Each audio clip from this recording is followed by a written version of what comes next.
pengacara, saya sebagai praktisi hukum, saya juga sebagai dosen dan sebagai ahli hukum pidana. Saya melihat kejadian di PN Depok tuh tetap aja penyakit lama berulang-ulang, nggak pernah akan tobat. Maka tuh kalau kita lihat di dalam Al-Quran tuh mengatakan 2 dari 3 hakim di muka bumi ini matinya pasti masuk neraka. Kalau Alkitab lain, agak sedikit nggak begitu kencang.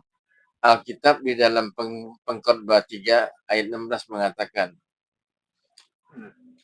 di bawah sinar pengadilan, di bawah sinar matahari di tempat pengadilan. Disitulah sarangnya ketidakadilan. Jadi kalau kita gabungkan antara Al-Quran dengan Alkitab itu, memang di pengadilan itulah sarangnya ketidakadilan. Jadi manusia berbondong-bondong bawa ke pengadilan, tambah tumpas lah, boleh tambah sengsara mereka. Yang paling enak tuh setiap kasus-kasus nggak usah dibawa pengadilan, damai aja di bawah tangan. Itu yang paling indah, paling elok. Kalau sudah dibawa pengadilan, banyak yang bilang mestinya kita hilang kambing, bawa ke pengadilan jadi hilang gajah. Hilang gajah lebih besar lagi. Jadi saya lihat kejadian di Depok karena saya tiap minggu sidang di Depok itu, karena ada kasus eksekusi, karena ada sidang juga. Jadi bagaimana kita mau memperbaiki hukum dan hakimnya ini? Apakah ada pertobatan, apakah tidak ada pertobatan pada mereka? Padahal mereka beragama, tahu sama Tuhan. Tapi perbuatan-perbuatan tercela itu tetap aja masih dilakukan. Jadi mereka punya tanggapan, kalau saya tertangkap cuma lagi sial aja, nasib saya cuma lagi sial, lagi apes saja saya bisa ketangkep itu. Kalau nggak apes, ya tetap aja kejadian demi kejadian.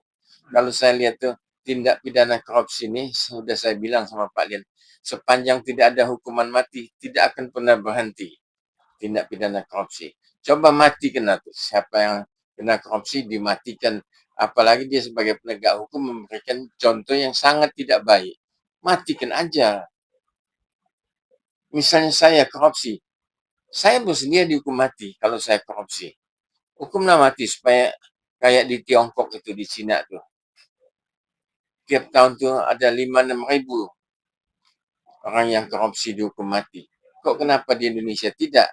Mengapa tidak dihukum mati? Itu artinya duit itu belum dibagi-bagi. Belum bagi rata gitu. Belum bagi rata, duit itu belum bagi rata. Maka tuh nggak pernah tuntas. Yuna sebagai wartawan, you expose tuh besar-besaran. Pendapat profesor ini, kalau ada tindak pidana korupsi, hakim mesti menjatuhkan pidana mati. Nggak ada ampun lagi, nggak ada alternatif lain tuh. Kalau tidak dihukum mati, tindak pidana korupsi di Indonesia tidak akan pernah berhenti. Itu aja.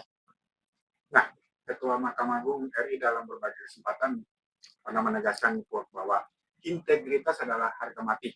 Pelayanan peradilan tidak boleh diperdagangkan, tidak boleh ditukar dengan kepentingan apapun, dan tidak boleh menodai relasi transaksional termasuk dalam pembinaan aparatur pengadilan yang dilakukan oleh Ketua. Ya, itu omongan Ketua Mahkamah Agung. Tapi kenyataan hariannya bagaimana di tingkat PN-PN? You tidak melakukan sesuatu, kasusnya pasti kalah. Walaupun 10 you gelar profesor, 10 profesor, 10 dokter you punya. Tapi kalau nggak ada something you tuh, pasti dikalahkan. Walaupun you 10 gelar profesornya. Jadi mau kemana memperbaikinya? Inilah coba jadi contoh, jadi ikon. Tindak pidana korupsi mulai hari ini ke depan harus dihukum mati. Laksanakan itu. Mulai hari ini sampai ke depan. Tindak pidana korupsi siapapun pelakunya, hukumannya mesti mati. Nah, itu baru ada deterrent effect, ada efek jerat. Apapun itu pilihannya. Siapapun yang pelakunya. Matikan aja semuanya. Kalau saya yang korupsi, matikanlah saya. Jadi tidak ada kemandang. Itu apa yang dibilang oleh Immanuel itu. Immanuel apa? Ebenezer Immanuel. Dia ngomong gitu, tahu dia sendiri korupsi. Itu sangat tidak bagus tuh. Saya nggak mungkin korupsi, Pak. Karena untuk korupsi itu nggak ada tempatnya. Nggak ada jalannya. Saya tidak mungkin akan lakukan itu. Sampai mati pun tidak pernah akan saya lakukan. Itulah sumpah saya, Pak. Nah, jadi memang peristiwa ini Prof menjadi alarm keras nih Prof bagi seluruh aparatur peradilan sekaligus penegakan hukum, bahwa Mahkamah Agung tidak pernah menoleransi praktek-praktek mencederai nilai keadilan sejak awal pimpinan Mahkamah Agung. Pandangan saya, kalau omongan Mahkamah Agung, secara omongan itu pasti bagus. Tapi kenyataannya nanti, apakah Mahkamah Agung itu betul-betul clean, betul-betul bersih? Iya kan, dulu kan pernah diobok-obok Mahkamah Agung oleh KPK kan, dapat juga waktu zamannya bagaimana. Jadi kalau kita ngomong tuh, di Indonesia sudah sulit sekali Pak untuk menegakkan keadilan tuh. From bad become worse. Saya udah bilang dari jelek menuju ke lebih jelek lagi. Nyatanya kan, ini kan awal tahun sudah ada, nanti tiap tahun ada lah, pasti nggak mungkin nggak ada tuh. Jadi bagaimana memperbaikinya? Matikan aja kayak di Meksiko tuh. Tidak ada Nggak ada jalan lain, nggak ada jalan lain, mesti dihukum mati. Berarti ini oknum ini telah mencederai nilai luhur dan kemuliaan terhadap lembaga yang telah digenggam erat oleh warga Mahkamah Agung. Iya. Kita ngomong Mahkamah Agung, Ketua Mahkamah Agung ngomongnya begitu. Tapi kenyataan anak buah ke bawah kan masih aja tetap berbuat yang tidak-tidak itu kan. Iya. Jadi omongan Mahkamah Agung, Ketua Mahkamah Agung itu kayak hambar aja. Nggak pernah didengar, masuk kuping kanan, keluar kuping kiri. Kenapa? Karena tidak berani. Kalau yang ngadilin itu hakim juga, ya matikan aja. Kalau hakim takut ngadilinnya, saya gantikan saya, nanti saya ngadilin. Saya ngadilinya seobjektif mungkin. Kalau memang mesti mati, saya matikan tuh. Jadi nggak ada maaf lah gitu. Jadi Prof memberikan ketegasan budaya hukum dan etika hukum di Indonesia untuk aparat penegak hukum. Prof lihatnya sudah seperti apa? Sudah semakin rusak. Sudah semakin rusak. Sudah mau jatuh ke titik nadir. Sudah mau jatuh ke titik nadir. Walaupun mungkin yang lain-lain masih ada. Tapi secara persentasenya udah rusak banget. Pembenahannya seperti apa? Matikan itu. Hukum mati aja semuanya itu. Siapa melakukan tindak pidana korupsi, kalau dia bukan hakim, bukan penegak hukum, mungkin masih ada maaf lah karena dia nggak ngerti. Kalau yang ngerti hukum, mesti dimatikan aja. Paham dengan itu? Iya, dia ngerti, dia paham kan. Mestinya kalau yang ngerti hukum tuh ditambah sepertiga, ya sama aja dimatikan aja. Tidak ada pilihan lagi? Nggak ada pilihan. Itu untuk bisa membenahi hukum di Indonesia, Prof. Itulah satu-satunya jalan dan tidak ada jalan lain. Matikan aja semua tuh. Jadi apa nih ketegasan Prof sendiri untuk membenahi? Karena udah berulang kali Prof pembenahan ternyata masih berulang kali.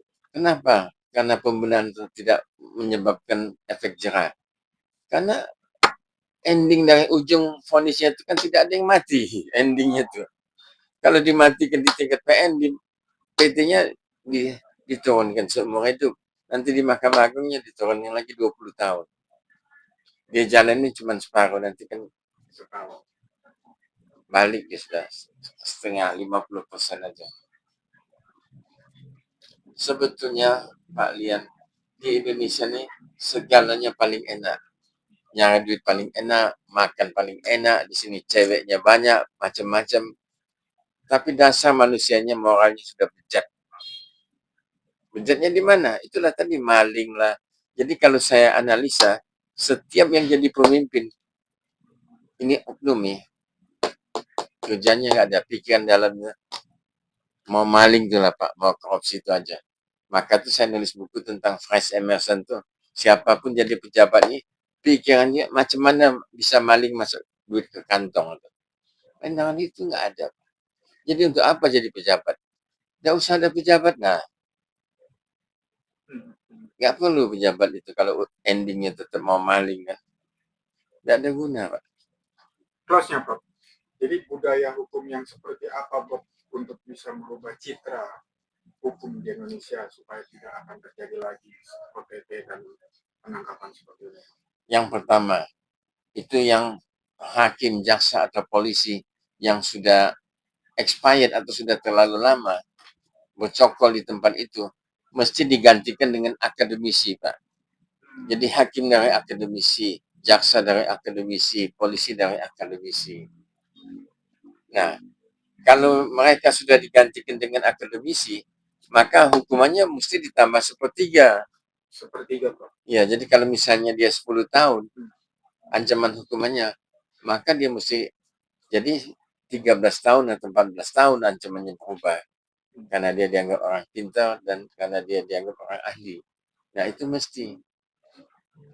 Sekarang ini kalau dianggap orang ahli, you ngakal-ngakalin hakim, you ngakal-ngakalin jaksa supaya you bisa lepas. Betul berhasil mereka ngakalin itu. Dan mereka berhasil. Sehingga polisi, jaksa, hakim itu kayak terkecoh dengan apa yang argumentasi daripada tersangka itu. Lepaslah dia onslah atau bebas. Mau ngomong apa yuk? Duit dia banyak, segalanya dia ada. Apapun ada ya, Prof. Ya apapun ada bagi mereka itu sudah. Bisa yuk mencegahnya? Nggak bisa, Pak. Mau seperti jalan apapun Nggak bisa. Nah, hubungannya dengan telah disahkannya dengan KUHP dan KUHP dengan kasus-kasus yang seperti ini apa? Justru KUHP yang baru ini bagus. Saya lihat tuh bagus sekali tuh. Karena rangkumannya banyak sekali ya. Ada 624 pasal. Kalau yang dulu kan cuma 559 kan. Beda jauh sudah. Dan juga pertimbangan hukum untuk menentukan seseorang untuk dipidana itu sudah bagus sekali. Cantik sekali sudah. Jadi yang bikin KUHP sekarang ini memang betul-betul hebat. Nah, kalau KUHP ini dijalankan dengan kasus yang menimpa dengan hakim ini, apakah Prof bisa menjelaskan di pasal mana Prof yang bisa menjerat mereka? Ya, pasalnya tetap pasal tindak pidana korupsi, Pak, pasal 2. Cuman ancamannya tuh kan, ancamannya. Itu dalam undang-undang tindak pidana korupsi. Tapi dalam KUHP yang baru itu ada sudah, Pak. Sudah tertera ya, Prof? Sudah, tindak pidana korupsi itu pasal 400 berapa tuh. Dan itu bisa akan menjerat itu ya, Prof? Itu bisa sudah. Tindak pidana tidak ada korupsi. bisa tawar-menawar lagi. Nggak ada.